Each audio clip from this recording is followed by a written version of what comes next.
지난 특별기도회에 설교에 이어서 레위기 제사를 조금만 더 살펴보도록 하겠습니다. 사실 금요기도회 설교에 레위기 말씀이 그렇게 적합한 말씀은 아니라고 생각됩니다. 좀 딱딱하고 어렵고 금요기도회 말씀은 우리의 기도 제목을 찾아내는 그런 메시지의 말씀이 좋죠. 그래서 좀 더 실제적이고 우리의 삶에 가깝고 또 우리의 허물진 모습을 주님 앞에 토하는 그런 메시지가 사실은 좋습니다. 그러나 레위기같이 어떻게 보면 딱딱하고 예식적인 어떤 걸 제목으로 삼고 설교 주제로 삼고 설교하는 건 어렵지만 그래도 우리 모두가 배워야 할 중요한 사안이다라고 생각하기 때문에 이 말씀을 또 드리도록 하겠습니다. 자, 소제란 다른 이름으로 곡물제사라고 부릅니다. 우리는 소제를 곡물제라고 부르기도 합니다. 제물을 잡아서 짐승을 잡아서 피로 드리는 제사가 아닌 레위기 5대 제사 중에 유일하게 이 소제만이 피 없는 제사를 드리는 것입니다. 이 소제는 히브리어로 선물이라는 뜻을 가지고 있는 민하라는 단어를 씁니다. 그러니까 소제는 선물이란 말이죠. 여러분, 하나님 앞에 선물 드린다, 이 표현이 좀 경망스러워 보이죠. 그래서 우리는 하나님께 선물 드린다라는 표현을 안 쓰고 이걸 하나님께 예물을 드린다 이런 표현으로 쓰죠. 그러니까 소제는 하나님께 드리는 선물, 예물입니다. 감사와 기쁨을 담아서 드리는 예물입니다. 오늘 본문에 보면 소제에는 세 종류가 있다라고 하는데요. 고운 가루로 드리는 소제가 있고 익힌 것으로 드리는 소제가 있고 첫 이삭으로 드리는 소제가 있습니다. 먼저 고운 가루로 드리는 제사를 드리고자 할 때에는요, 제사를 드리는 사람이 고운 가루를 아주 곱게 빻은 가루를 준비하되 그 위에 기름을 붓고 그 위에 유향을 올려놓고 그걸 제사장에게 가져갑니다. 그러면 제사장은 그걸 전부 다 불태워 드리는 게 아니라 거기에서 한 움큼 가루와 기름 묻은 가루를 쥐고 그리고 그 위에 놓여져 있는 유향을 가지고서 번제단 위에 불살라서 하나님 앞에 향기로운 제물로 하나님 앞에 올려드립니다. 그러니까 소제는 모두 다 불태우는 게 아니라 한 움큼 불태워 드리는, 제사장이 일부만 취해서 하나님 앞에 올려드리는 그런 제사입니다. 그러면 나머지 남아있는 소제물은 어떻게 되느냐? 성경에 보면 이것은 지극히 거룩한 것이니 이렇게 말합니다. 성경에서 지극히 거룩하다라고 말하면 일반인이 취할 수 없는 것입니다. 요건 항상 제사장의 몫으로 돌아가는 것이 됩니다. 그래서 소제의 나머지 부분은 제사장의 몫으로 돌아갑니다. 한 움큼만 하나님 앞에 불태워지고 나머지는 전부 제사장의 몫으로 돌아간다는 거죠. 이렇게 고운 가루로 드릴 때는 이렇게 하고요. 익힌 것으로 하나님 앞에 제물을 드리고자 할 때는 화덕에 구운 것으로 드릴 수도 있고 철판에 붙여서 하나님께 드릴 수도 있고 냄비에 요리해서 하나님 앞에 드릴 수도 있습니다. 그런데 이 익힌 것으로 드릴 때에는 특별히 유향을 올려놓지 않습니다. 소제물 세 종류 중에 유일하게 유향을 넣지 않아도 되는 것이 바로 이 익힌 것으로 드릴 때에 유향을 넣지 않아도 됩니다. 근데 이 유향을 넣지 않는다는 것이 사실 왜 중요하냐면 넣는 게 더 좋지 않겠습니까? 더 향기롭고 더 영광스럽고 하나님 앞에 더 좋은 걸 드린다는 느낌이기 때문에 유향을 드리는 것이 훨씬 더 좋습니다. 그런데 문제는 이 유향이 비싸다는 겁니다. 이게 비싸다는 건 곧 가난한 일반인들이 하나님 앞에 예물을 드리고 싶어도 드릴 수 없는 버거운 것들이라는 거죠. 그러니 만약에 모든 소제물이 다 유향을 드려야 한다면 가난한 집의 사람은 하나님 앞에 소제를 드릴 수가 없게 되는 거죠. 유향을 살 돈이 없기 때문에 어떻게 할 수가 없는 겁니다. 그래서 하나님은 가난한 자들도 소제를 드릴 수 있도록 소제의 한편 길을 열어주셨는데 유향을 드리지 않아도 오직 그것으로만 하나님 앞에 올려드릴 수 있는 길을 열어주셨다는 거죠. 하나님은 모든 사람이 제사에 누구도 빠지지 않기를, 가난하기 때문에 예배 안 드려도 된다, 이건 없다라는 말입니다. 부자들만 예배 드리고 하나님은 그걸 좋아한다, 그게 절대 아니라는 말입니다. 누구든지 예배할 때는 모두가 나와야 하는데, 그래서 가난한 이들도 예배할 수 있도록 하나님이 구석구석에서 이렇게 하나님의 배려가 제사 속에 스며 있다라는 걸 우리가 생각해 볼 수 있죠. 그리고 세 번째는 첫 이삭으로 하나님 앞에 드릴 수 있습니다. 그렇게 드릴 때에는, 그런데 이 이삭은 첫 이삭이라 완전히 익은 것으로 추수해서 하나님 앞에 드리는 게 아니라 덜 익은, 아직 덜 익었지만 그걸 추수해서 하나님 앞에 미리 드립니다. 이건 불로 이삭을 볶고 잘게 찧어서 예물로 하나님 앞에 드리게 되는데요. 이때 그 위에 기름을 붓고 역시나 유향을 올려드립니다. 그러면 제사장은 그 소제물을 찌은 곡식과 함께 그 기름 묻은 곡식을 취하되 유향은 전부 다 가지고 하나님 앞에 불살라 드리게 됩니다. 그래서 가루로 혹은 그걸 붙여서 구워서 하나님 앞에 드릴 때에는 이런 식으로 제사장이 한 움큼 쥐고 유향을 가지고 하나님 앞에 불살라 드림으로써 곡물 제사는 하나님께 그렇게 드렸다라는 것입니다. 자, 그러면 이렇게 세 종류로 드릴 수 있는 곡물 제사에 세 종류의 이 제사법에는 하나님께서 특별히 명령하신 주의해야 할 세 가지 특징이 있습니다.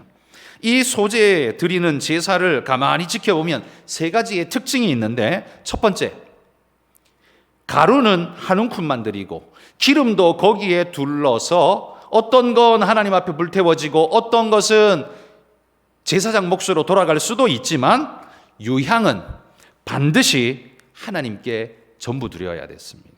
유향은 누가 딴 사람이 취할 수 없다는 겁니다.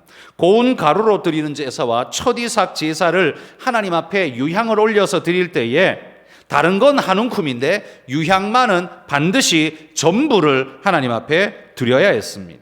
왜냐하면 이 유향은 향기로운 냄새로 영광을 상징하는 것입니다. 그래서 이 영광은 오직 하나님께만 돌려드려지는 거죠.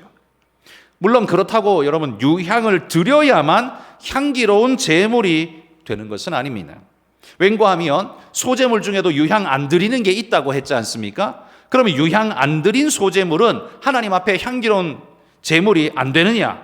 그건 아니죠.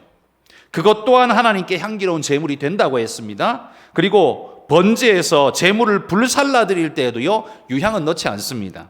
그러면 번제도 하나님께서 기뻐하는 향기로운 제물이 아니냐? 아닙니다. 우리가 지난번에 살펴본 것처럼 번제로 드리는 건 여호와께 향기로운 냄새니라, 이렇게 성경이 이야기합니다. 그러니까 유향은 불탈 때 나는 아름다운 물리적 향기를 내지만 사실 그건 물리적 향기이고요, 하나님이 기뻐 받으시는 아름다운 향내로서의 제사는 유향이 만드는 게 아닙니다. 유향이 있어야만 향기로운 제사가 되는 게 아니라는 말입니다.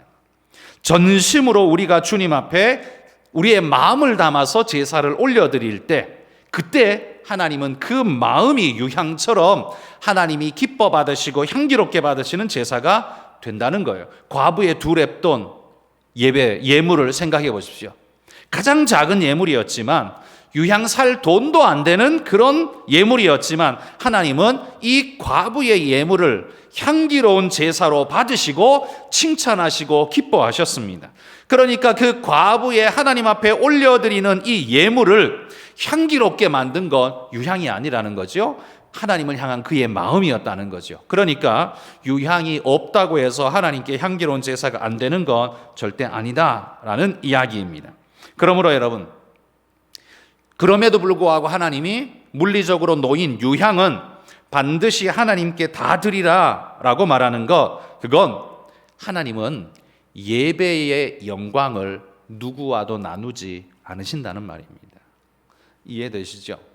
여러분, 예물에서 얻는 유익을 제사장과 나눌 수는 있습니다. 왜냐하면 제사장은 성전에서 나는 것으로 그의 몫을 삼는 사람, 하나님이 정한 법이기 때문에 하나님께 바친 예물을 제사장이 함께 나누어 갖는 것은 하나님의 법이었기 때문에 이상하지 않습니다. 그런데 하나님은 제사장과도 절대로 나누지 않는 게 있는데 그건 바로 예배의 영광입니다. 예배의 영광은 그 누구하고도 하나님이 나누지 않습니다. 오직 하나님의 몫입니다. 이걸 가르쳐 주기 위해서 하나님께서 제물을 바칠 때 유향을 올려놓으면 그 유향은 절대로 반 나눠가지고 제사장 반 주고 하나님 반 하고 이게 아닙니다. 유향은 반드시 하나님께서 다 불살라서 하나님께만 드리는 것으로 삼았다는 겁니다. 왜냐하면 이 예배의 영광은 오로지 하나님 것이기 때문입니다. 이사야 42장 8절 말씀 우리 한번 같이 읽어봅시다. 나는 여호와니 이는 내 이름이라. 나는 내 영광을 다른 자에게 내 찬송을 우상에게 주지 아니하리라. 여기 꼭 다른 자라는 게 하나님을 대적하는 자만을 말하는 게 아닙니다. 하나님 외에 그 어떤 존재와도 예배의 영광은 나누지 않는다는 겁니다. 예배의 영광은 다른 어떤 자와도 나누지 않고 오직 하나님의 몫이라는 걸 보여주는 것이 소제물에 올려진 이 유향은 오직 하나님께만 드려지는 것으로 했다라는 거지요. 그러므로 여러분, 우리가 하나님 앞에 드리는 예배의 영광은 목사가 반 가지고 가고 하나님이 반 받으시고 하는 게 절대로 아닙니다. 예배 드리는 내가 반 가지고 가고 받으시는 하나님이 반 하는 게 절대로 아닙니다. 성가대가 목소리 좋다고 해서 성가대가 예배의 영광을 받는 게 아닙니다. 우리가 예배 시간에 박수를 삼가했던 이유는 그 사람을 영화롭게 하는 것처럼 보이기 때문에 우리는 삼가했습니다. 그렇지만 저는 그걸 그렇게까지 볼 필요는 전혀 없다라고 생각합니다. 박수는 하나님께 귀한 영광을 올려드리는 용도로 하나님께도 쓰이지만요, 하나님께 영광 돌린 그에게 아멘의 화답처럼 박수로도 화답하면서 함께 거기에 동참하는 마음으로 박수할 수도 있습니다. 예를 들어 이렇게 한번 생각해 보십시오. 칠순잔치에 손주가 할아버지 할머니 칠순잔치에 재롱을 부리면서 노래를 하든 무언가를 했습니다. 그러면 온 가족들이 박수를 치면서 좋아합니다.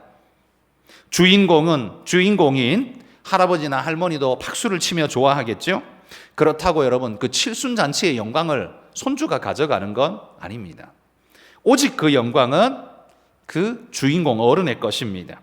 그런데 그가 그렇게 함으로써 박수는 받지만 영광은 누가 얻어요? 칠순잔치의 영광은 그 주인공이 얻는 겁니다.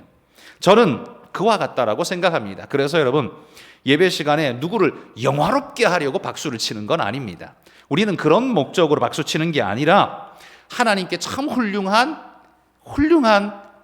찬양을 드렸습니다. 하나님께 참 훌륭한 일을 하셨습니다. 아멘 하는 마음으로 우리가 박수를 친다면 저는 그게 문제될 것이 없다라고 생각합니다. 어쨌든 예배의 영광은 누구와 나누는 게 아닙니다. 오직 하나님의 몫입니다. 그래서 소제물의 유향은 오직 하나님께 다 태워드렸다라는 사실이 소제의 우리가 첫 번째 기억해야 할 특징이라는 거고요. 두 번째 소제의 특징은 누룩과 꿀은 반드시 제하라, 이렇게 이야기를 하고 있습니다. 11절에 한번 보십시오. 11절에 보면 너희가 여호와께 드리는 모든 소제물에는 누룩을 넣지 말지니 너희가 누룩이나 꿀을 여호와께 화제로 드려 사르지 못할지니라, 이렇게 못 받고 있습니다. 누룩과 꿀, 이건 그 피의 제사, 고기의 제사를 드릴 때에는 누룩과 꿀 전혀 이야기하지 않습니다. 그런데 곡물 제사일 때에는 이게 이야기가 되어지죠. 누룩과 꿀은 반드시 제사에서 쓰일 수 없는 제거해야 될 요소로 말합니다. 왜냐하면 이 두 가지의 특징은 변질의 특징이 있기 때문입니다. 누룩은 부풀게 하고 본질을 변화시키는 그런 데 특징이 있죠. 그래서 성경은 늘 누룩을 우리의 본성과 우리의 하나님을 향한 바른 마음을 부패시키고 변화시키는 특징으로, 죄의 특징으로 비유되어집니다.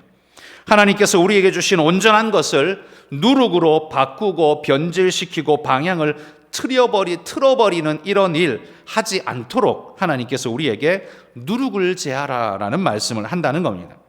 이 죄라는 히브리어 단어, 헬라어 단어 중에 몇 가지가 있지만 그 중에 하마르티아라는 단어가 있는데 이 관역에서 빗나가다라는 단어입니다. 죄라는 게 의미가 뭐냐 하면 그 주인이 뜻한 바대로 가지 않고 지 마음대로 딴 길로 가버린 것, 이게 죄라는 말입니다. 하나님께서 옳다 말하시면서 방향을 설정해 주신 것을 거부하고 자기 마음대로 다른 길로 가버리는 것, 이걸 죄라고 말하는 겁니다. 우리는 죄라고 말하면 본질적으로 살인이나 도둑질이나 사기나 무슨 이런 폭력적인 어떤 것을 죄라고 말합니다. 사람한테 해를 끼치는 것, 이걸 죄라고 말하는데, 성경이 말하는 죄는 그런 것도 포함되지만 본질적으로는 하나님이 옳다고 말하고 방향 정해주신 것을 마음대로 어기고 엉뚱한 길로 방향을 틀어버리는 것, 변질시켜버리는 것, 이게 다 죄입니다. 그래서 우리가 사회적으로 생각하는 죄하고 성경이 말하는 죄하고는 범위가 상당히 다르다는 겁니다. 범위가 다르다는 거예요. 그래서 우리는 늘 사회적인 죄만이 우리의 죄가 아니라 하나님의 뜻을 위배하고 엉뚱한 길로 가버리는 그런 우리의 모습이 죄가 된다는 사실을 늘 기억하고 마음에 굳게 새겨야 합니다. 누룩은 항상 하나님의 뜻이 있음을 알면서도 이걸 야금야금 계속 변질시키는 일을 한다는 거죠. 그리고 거짓된 것을 부풀려 가지고 그것을 변화를 시켜내는 일을 한다는 거죠. 그래서 이 누룩이야말로 죄의 특징의 대명사가 돼버린 겁니다. 꿀도 마찬가지입니다. 꿀은 단맛으로 포장해서 본질의 맛을 잃어버리고 그걸 먹게끔 만드는 요소이죠. 죄가 죄임에도 불구하고 죄가 달콤하게 포장되어 있으면, 그 속은 쓰지만 죄이지만 껍데기가 달콤하게 포장되어 있으면 어떻습니까? 사람들이 그걸 덥석덥석 물어버린다는 겁니다. 우리 인생들이 죄를 왜 그렇게 극구 지으려고 합니까? 껍데기가 달콤하기 때문입니다. 이윤이 많이 남든지 쾌락이 주어지든지 자기 기분이 좋아지든지 어찌됐든 내게 껍데기로 주어지는 달콤한 꿀 같은 어떤 게 내게 오기 때문입니다. 그런데 본질상은 우리를 썩게 만들고 죽게 만드는 게 그 속에 있는 거죠. 속에 썩게 하는 게 있음에도 불구하고 꿀이라는 건 그 겉에 발라져서 그 속을 알지 못하게 하고 먹게끔 만드는 요소. 그래서 꿀은 우리로 하여금 죄를 무감각하게 받아들이게 만드는 요소로 쓰이죠. 그래서 꿀을 제하라라고 하나님의 제사에는 그렇게 요구되고 있는 겁니다. 여러분, 우리의 예배에서 그러면 반드시 제거되어야 할 누룩과 꿀은 무엇이 있을까요? 한번 여러분 개별적으로 한번 생각해 보십시오. 이건 어떤 특정한 것이 따로 하나하나 공통적인 게 있는 게 아니라요, 여러분 개개인마다 누룩이 여러분의 관심사를 달리하게 만들고 여러분의 껍데기 죄악을 꿀로 포장해서 먹게 만들고 하는 여러 요소들이 있지 않겠습니까? 예배의 목표 관역을 빗나가게끔 만드는, 그 예배로 향하지 못하게 만드는, 다른 길로 가게 만드는 어떤 요소가 있다면 그게 바로 누룩이요 꿀일 겁니다. 우리의 예배가 예배되지 못하게 만드는 방해하는 요소, 예배자의 시선을 빼앗는 요소, 이것도 사실은 누룩이고 꿀입니다. 그래서 여러분 예배 시간에 앞에 앉아가지고 분주하게 그냥 계속 움직이고 가방 열었다 닫았다 하고 꺼냈다 넣었다 뺐다 하고 소리도 크게 내고 이러면 뭐예요? 자기도 예배 못 드리지만 남들도 예배 못 드리게 하는 누룩이 될 수 있습니다. 그래서 예배 시간에 점잖게 조용히 있는 건 내가 예배를 드리는 것도 있지만 남들의 예배를 방해하지 않는 요소가 되기도 되는 겁니다. 이런 노력이 어찌 보면 좀 율법적이라고 생각될지 모르지만, 그러나 여러분, 남의 예배, 다른 사람이 하나님을 만날 수 있는 그 기회를 뺏지 않는 것이야말로, 그거야말로 누룩을 제하는, 예배 시간에 누룩을 제하는 일이 될 것입니다. 그렇게 여러분 훈련되는 믿음의 일꾼들이 되시기를 소망합니다. 우리는 하나님 앞에 최고의 것으로 예배드리기 위해서, 다른 어떤 잡된 것이 끼지 않도록 하기 위해서 누룩과 꿀을 제하는, 내 예배에서 누룩과 꿀을 제하는 일 뭐겠습니까? 어떤 게 있겠습니까? 욕심도 있고요, 다른 잡생각도 있고요, 사악한 우리 마음도 있고요, 때로는 우리 마음속에 일어나는 분노도 하나님의 예배를 더럽히고 파괴시키는 요소가 됩니다. 그러니 그런 걸 제하는 것이야말로 예배에 합당한 모습이라고 우리는 말할 것입니다. 세 번째, 소재의 세 번째 특징은 누룩과 꿀을 제하는 것도 있지만 마이너스도 있지만 플러스도 있습니다. 그 플러스는 소금을 쳐라 라고 이야기합니다. 13절에 이렇게 명령하죠. 네 모든 소재물에 소금을 치라 이렇게 말합니다. 세 종류의 어떤 소재든지요, 유향은 넣을 수도 있고 안 넣을 수도 있지만 이 세 종류의 소재물에 반드시 소금을 치라 이렇게 말하고 있습니다. 왜 소금을 칩니까? 소금은 누룩과 꿀하고는 반대의 특성이죠. 부패를 방지하고 변질을 막아주는 역할입니다. 그래서 본연의 본질을 계속 지켜가라. 바로 그 특징이 소금의 역할이라는 겁니다. 이 소재물에 소금을 치고 모든 예배에 소금을 치라는 건 바로 예배의 본질을 끝까지 유지하라라는 명령과도 같습니다. 또한 소금은요, 맛을 더욱 돋보이게 하는, 본연의 맛을 돋보이게 하는 그런 효과도 있죠. 자기 색깔의 맛을 돋보이도록 하기 위해서 소금을 치는 경우도 있습니다. 그러니 소금은 본연의 맛을 돋보이게 하는 것, 다시 말해 예배의 맛을 제대로 돋보이게 하기 위해서도 소금을 치라라고 말하는 겁니다. 여러분, 여러분의 진실한 회개의 눈물이요, 예배의 소금으로 쓰일 수 있습니다. 여러분이 하나님 앞에 진실하게 죄를 회개하고 눈물로 회개하는 마음으로 이 예배의 자리에서 하나님, 맞습니다. 내가 그런 죄를 지었네요. 하나님, 이 자리에서 내가 회개하고 하나님께 간구합니다. 나를 불쌍히 여겨주시고 용서해 주십시오라고 가슴을 치면서 여러분이 회개한다면 그 여러분의 눈물이야말로 여러분 예배의 소금의 역할을 하게 될 것입니다. 또한 여러분이 예배를 드릴 때 헌물로 하나님 앞에 올려드리는 것 또한 소금처럼 쓰일 수도 있습니다. 예를 들면 여러분, 가난한 교회에 피아노가 없어서 항상 무반주로 찬양하는 그런 교회가 있다고, 그런데 그 교회 목사님이 참 피아노 한 대 있었으면 좋겠다라고 기도하는 그런 소리를 들어서 내가 피아노 한 대를 기증했다라고 생각해 봅시다. 나에게는 뭐 별로 그렇게 큰 거 아니지만 그 교회는 얼마나 큰 거입니까? 이 피아노의 반주에 맞춰서 예배를 드리게 되니까 예배의 풍성함이 더 커지는 겁니다.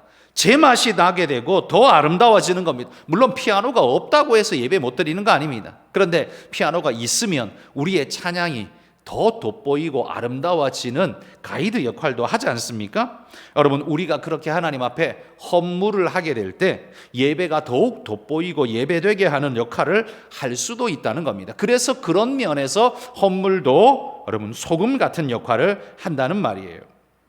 그러니 여러분, 우리가 우리의 예배에서 누룩과 꿀을 제하고 소금을 친다면 하나님이 우리가 드린 이 예배를 얼마나 기뻐하실까요? 예배 자리에 나와서 마음속으로 꽁한 생각 가지고 딴 생각하면서 마음의 분노에 가득 차서 그런 마음으로 예배에 참여하고 있다면, 못마땅한 심정으로 툴툴대면서 예배에 참여하고 있다면 여러분, 그거야말로 여러분 스스로가 여러분 예배에 누룩과 꿀을 치고 있는 일과 마찬가지입니다. 누룩과 꿀이 여러분 예배에 담겨 있다고 생각되는 순간 우리는 뭐 해야 됩니까? 바로 소금을 쳐야 합니다. 변질을 막아야 합니다. 그 부패를 멈춰야 합니다. 그래서 여러분, 기도하다가 형제와 불화한 것이 생각나거든 헌금 예배 내려놓고 가서 화목하고 온 다음에 다시 하나님 앞에 예물 드리라. 예수님 말씀이 있잖아요. 그게 뭐예요? 소금 치는 일 아니겠습니까? 예배를 예배되게 하기 위해서 소금 치는 일 아니겠습니까? 여러분이 하나님 앞에 예배하는데 불화의 마음이 가득 차서 이만큼 차올라서 그래도 뭐 어떻게 예배 안 드릴 수는 없고 꾹꾹 누르면서 예배 드리고, 그러나 예배 드리는 자세는 좋지만 그러나 꾹꾹 누르면서 하는 것보다 하나님이 원하는 건 뭐예요? 우리 마음에 소금을 치고 무엇 때문에 내가 이렇게 되었는지, 또 내 입장에서 보면 그런데 그의 입장에서 보면 또 보이는 게 달라질 수 있지 않습니까? 돌아보면서 하나님, 내 예배에, 내가 하나님께 올려드리는 이 예배에, 예물에 소금을 치게 하옵소서. 여러분, 그런 마음으로 여러분의 예배를 복되고 아름답게 가꾸어 가실 수 있기를 소망합니다. 말라기 1장 10절에 보면 이런 하나님이 불편해하시는 말씀이 있습니다. 같이 읽어봅시다. 만군의 여호와가 이르노라. 너희가 내 제단 위에 헛되이 불사르지 못하게 하기 위하여 너희 중에 성전 문을 닫을 자가 있었으면 좋겠도다. 내가 너희를 기뻐하지 아니하며 너희가 손으로 드리는 것을 받지도 아니하리라. 한마디로 말하면 이겁니다. 예배에 소금을 치지 않는 자들의 예배는 내가 받지 않는다, 받기 싫다라고 말하는 것입니다.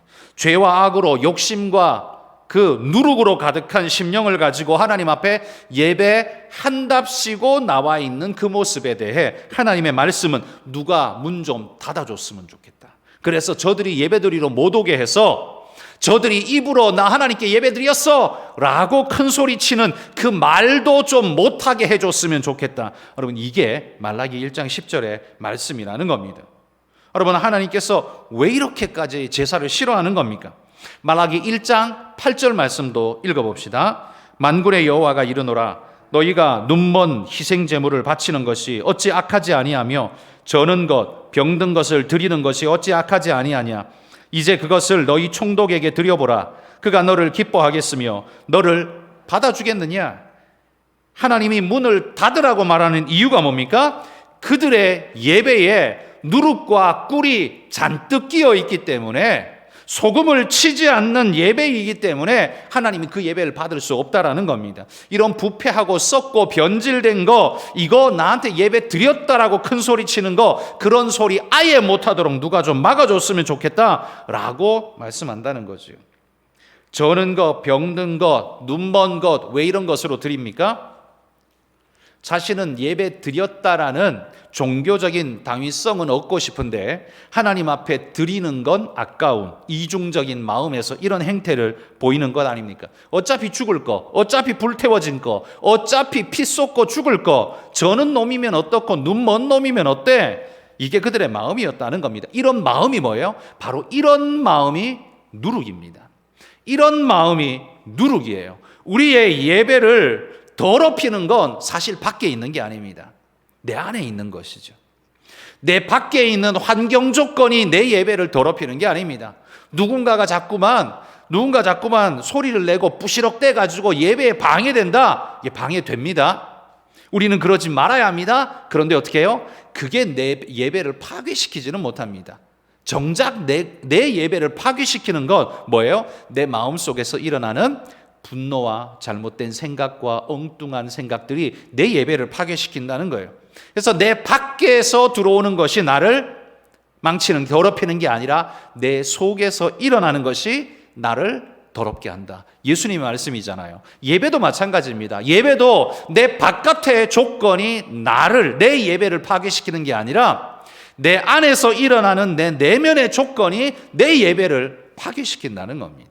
아나니아와 삽비라의 예배가 왜 파괴되었습니까? 그의 내면 속에서 일어나는 욕심의 마음이 그의 예배를 파괴시킨 것 아닙니까? 누가 그렇게 하라고 했나요? 누가 그렇게 강요를 했습니까? 아무도 그렇게 하지 않았습니다. 무엇 때문에 생긴 게 아닙니다. 아나니아와 삽비라가 예배에 실패한 이유는 외면에 있는 게 아니라 내면에 있는 겁니다.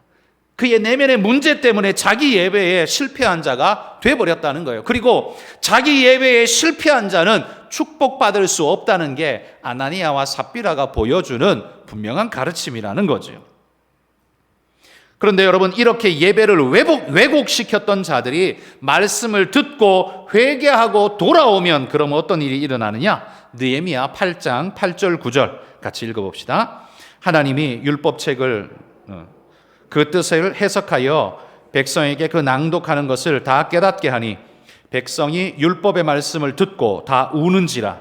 총독 느헤미야와 제사장 겸 학사 에스라와 백성을 가르치는 레위 사람들이 모든 백성에게 이르기를 오늘은 너희 하나님 여호와의 성일이니 슬퍼하지 말며 울지 말라 하고. 여기 슬퍼하고 우는 이유가 뭡니까? 예배를 깨트리는 행위입니까? 아닙니다. 예배의 감격의 결과입니다. 진짜 예배를 드렸더니만 감격과 기쁨 속에서 눈물로 회개의 일이 일어납니다. 왜? 말씀을 듣고 나니까요, 지금까지 자기들이 얼마나 잘못 예배를 드렸는지 깨닫게 되거든요. 그러면서 자기 가슴을 치며 회개하는 역사가 그 예배 시간에 일어난 겁니다. 소금을 친 거죠. 지금까지 누룩과 꿀이 가득한 예배를 드렸는데 그게 잘못된 건 줄 몰랐어요. 그런데 지금 새 말씀을 들으며 그 말씀에 소금을 치고 나니까 이것이 마치 소독되어지듯, 따끔따끔하게 소독되어지듯 그의 심령 속에서 하나님의 놀라운 변화의 역사가 일어납니다. 울며 회개하며 역사가 일어나죠. 소금 치는 역사가 일어난 겁니다. 어떻게 하면 좀 덜 손해를 볼까라고 고민하던 자들이 말씀을 깨닫고 나니까 어떻게 해요? 말씀을 듣고 울며 회개하는 역사가 그들에게 일어났다는 겁니다. 여러분들도 저와 여러분들이 예배할 때 어떻게 하면 손해를 덜 볼까? 물질적으로도, 시간적으로도, 노동, 육체적으로도 내가 어떻게 하면 손해를 덜 볼까 생각하신다면 그건 반드시 사탄이 뿌려놓고 있는 누룩이라는 사실을 기억하셔야 합니다. 예배드리는데 자꾸 그런 생각이 들어요? 그건 사탄이 뿌려대고 있는 누룩입니다. 그때에 여러분들은 어떻게 해야 됩니까? 즉시로 소금을 치셔야 합니다. 그 순간 여러분의 생각과 마음에 소금을 치셔야 합니다. 내가 드리는 예배가 하나님이 말씀하신 그 관역에서 빗나가지 않도록, 사탄이 뿌려대는 누룩 때문에 변질되고 부풀려지고 거짓되지 않도록 소금을 즉시로 치는 일을 해야 한다는 겁니다. 회개하고 돌이키고 마음을 다잡고 하셔야 합니다. 여러분, 우리는 살다 보면 우리 마음 빼앗길 때가 얼마나 많습니까? 순간순간 내 머릿속을 치고 지나가는 잘못된 생각들이 얼마나 많습니까? 그러나 그 생각이 내 머리를 스치고 지나가는 건 내 어찌할 수 없지만 그것이 내게서 둥지 틀고 자리 잡고 깔고 앉는 거, 이건 우리가 어찌할 수 있다는 거예요.